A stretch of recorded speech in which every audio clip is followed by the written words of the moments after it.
The NBA season hasn't even started yet, and we're already getting some Immanuel QUickley disrespect because you may not believe some of the rankings in this top 100 list. Let's get into it.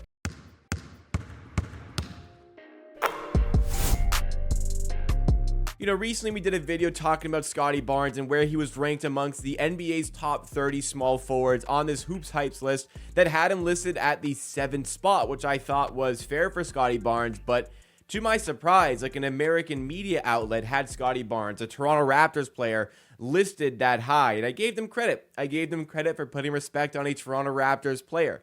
I went out of my way to shout out Hoops Hype for giving the respect that I think one of our players deserved, but that respect has been completely taken away by this top 100 list that they just put out ahead of the upcoming NBA season. And granted, I understand that doing these top 100 lists can be difficult. It's a lot of players to sift through. Naturally, it's going to be difficult to get everything perfect, but some of the pieces on this list, most notably Immanuel QUickley's position, and more importantly, who's ahead of Immanuel QUickley on this list, was rather shocking to me, and it doesn't make any sense whatsoever. So we go to the list. We have Immanuel QUickley in the 77th position out of the NBA's top 100 players, which I think was mostly fair. It's tough to really gauge. I'm not going to go as far as to say Immanuel QUickley is a top 50 player in the NBA. And if you scroll through the list and you go to the players that are in the 60s, you can kind of understand QUickley's position. Maybe he can move up about 5 or 6 spaces, but I think overall it's a decent position to be in. At least that's what I thought until I scrolled down a little bit more to see who was in the lower parts of the 70s on this list. 75 was slightly pinched a nerve, was D'Angelo Russell. I thought, I'm not so sure about that, but granted, and the article does mention this, perhaps most of the flack associated with D'Angelo Russell is the fact that he does not show up when he most needs to in playoff settings, but he had a pretty good regular season last year. He had a very good regular season last year, so okay. Couple spots ahead of Immanuel QUickley, I guess I can forgive that.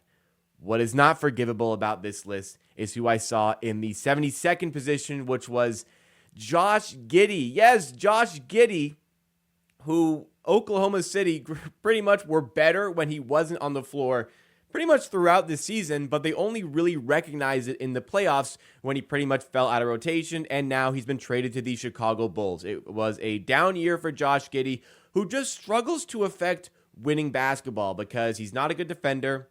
He can't shoot threes. He's not a very efficient player. Granted, he's a decent passer, but not the most athletic player either. It just does not make any sense. And we're going to go into a little bit more of this today on Amateur Sports, the YouTube channel completely dedicated to Toronto Raptors content and videos just like this, as well as live streams on the channel. So Immanuel QUickley is coming off of a pretty impressive stint with the Raptors where he changed his role.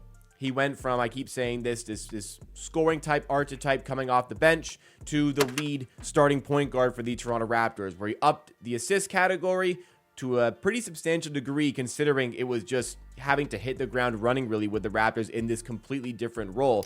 And as much as, shooting guard, point guard have some similarities, the key differences for the position were in the scoring department, Immanuel QUickley as a shooter. Less catch and shoot opportunities, a lot more pull-up threat, a lot more pull-up opportunities. Because for a point guard in the modern NBA, where you really have to be successful is your pull-up threat.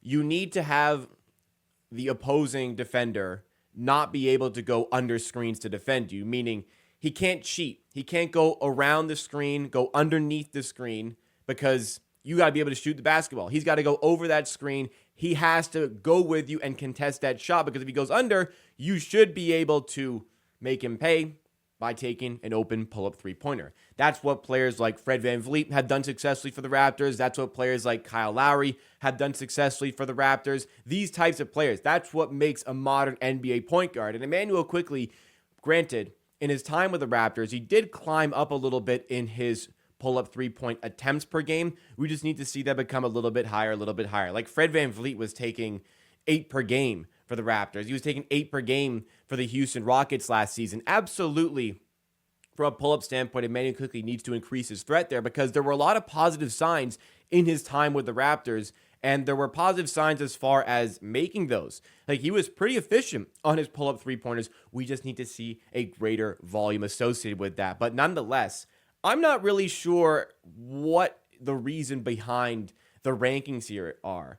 If you look at Immanuel Quickley's season statistics as a whole, they're not as flashy as they would have been with the Toronto Raptors, but I think that granted, you're going through 100 players for this list. You're going through like 150 players really to make this list happen, to whittle it down to 100 players. So for a lot of players, like let's say a guy who plays for the Raptors, you're kind of box score watching, you're kind of box score surfing. So you're going to be looking at the season statistics for Immanuel Quickley and rate him based on that. When in actuality, you probably should be more so focused on his specific statistics with the Toronto Raptors, because no longer is Immanuel Quickley a shooting guard. We have to label Immanuel Quickley as flat out a point guard. But for me, with Josh Giddey, who, if you watch my content in any facet, you probably should be aware of the fact that I'm not a fan of Josh Giddey as a basketball player. Now, I'm not necessarily a fan of him as a non-basketball player either, but we're not going to go into that here. What we are going to go into is how many deficiencies are in Josh Giddey's game.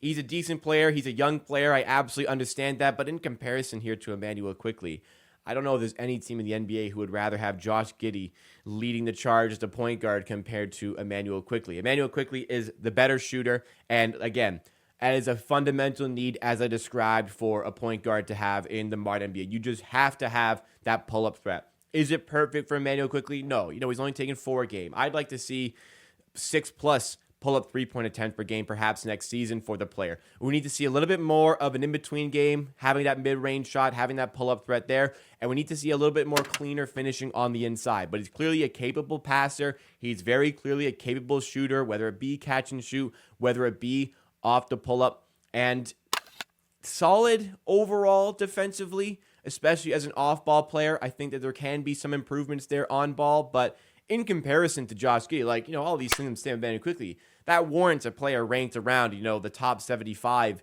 in the NBA. Josh Giddey, not a good shooter, not a great finisher overall, not an efficient player.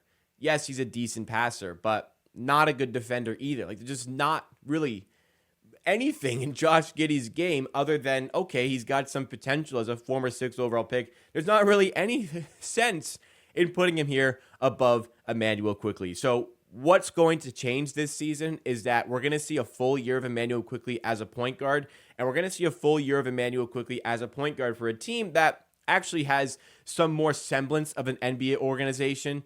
Second half of the season, I'm not going to rule out the Raptors, taking a step back, realizing they're kind of off the playoff pace and looking at the draft and saying, hey, we could maximize our draft pick here. But especially for the start of the season, this team is going to be full steam ahead trying to win basketball games, and a big reason why they may win a bunch of those games is the play of Immanuel Quickley, playing with a lot more competent pieces overall around him. Having his pick-and-roll partner of Jakob Poeltl healthy and in the lineup is going to be massive for Immanuel Quickley's game, whether it be getting to the rim easier or just creating space for himself and his teammates through playmaking.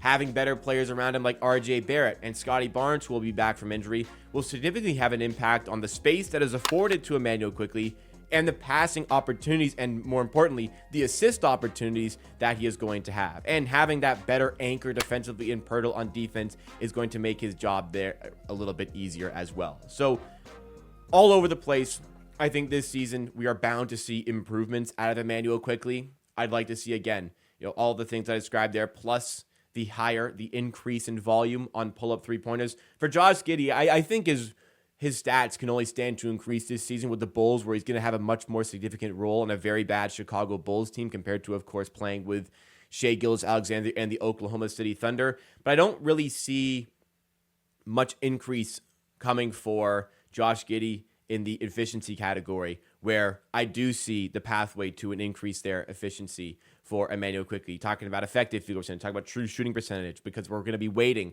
the fact that Immanuel Quickley is taking on more three-pointers. There's more to stats. There's more to basketball knowledge than just simple field goal percentages. Immanuel Quickley versus Josh Giddey, if you compare their field goal percentages, is a very good showcase of just that. So at the end of this season, maybe we'll look back on this list and we'll decide that, yeah, this list is a little bit silly.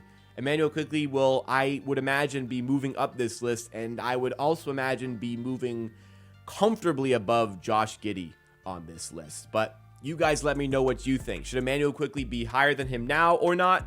And will he be higher than him at the end of the season? You guys let me know your thoughts and opinions in the comments down below, because that's all for me for today. Drop a like if you enjoyed this video from Amateur Sports, and I will see you again next time for another video.